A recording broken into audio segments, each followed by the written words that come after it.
pumunta sa bilihan upang kumuha ng mga kinakailangang kagamitan. Kung mayroon na ang mga ito, maaaring laktawan na ang hakbang na ito. Bumili ng lahat ng mga kakailanganing materyales para sa obrang gagawin. Ayusin ang lugar na pagpipintahan at ihanda ang mga kagamitan na kakailanganin. Ilagay ang papel o canvas sa isang patag na lamesa, kumuha ng mga kakailanganing kulay at ilagay ito sa isang platito. Tiyakin na tama ang dami ng tubig.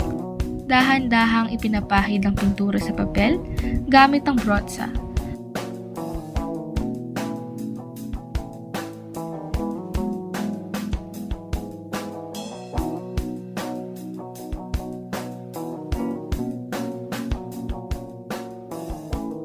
Unahin muna ang malalaking bahagi ng disenyo bago lagyan ang mas detalyadong bahagi.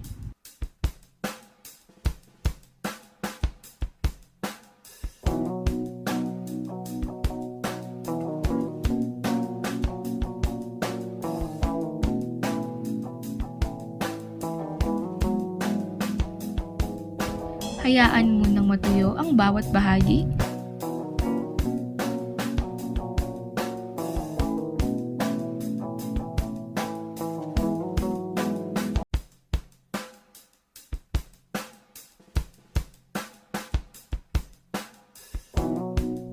Ngayon, dagdagan na ang mga detalye kapag natuyo na ang pinipinta.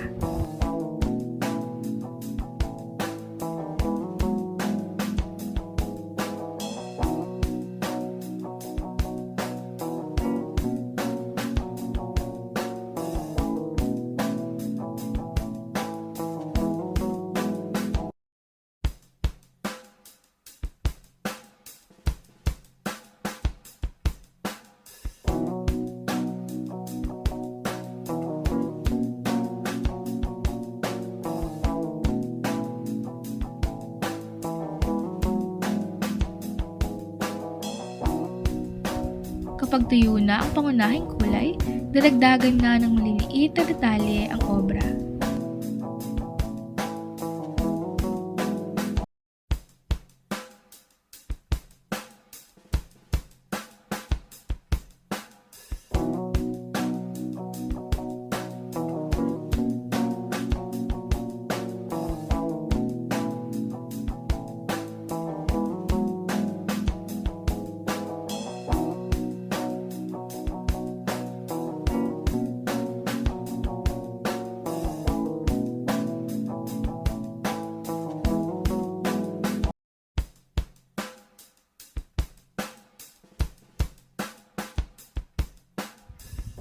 Mahalagang gumamit ng mas maliit na brotsa upang maging malinis at malinaw ang mga linya.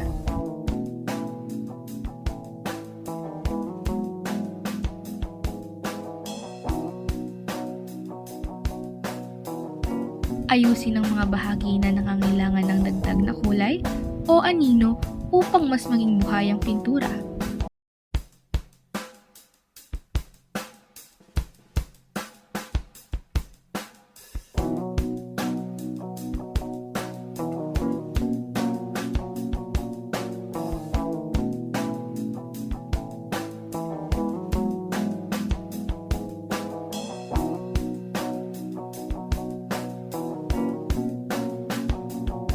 Hayaang tuluyang matuyo ang obra at iligpit na ang lahat ng gamit.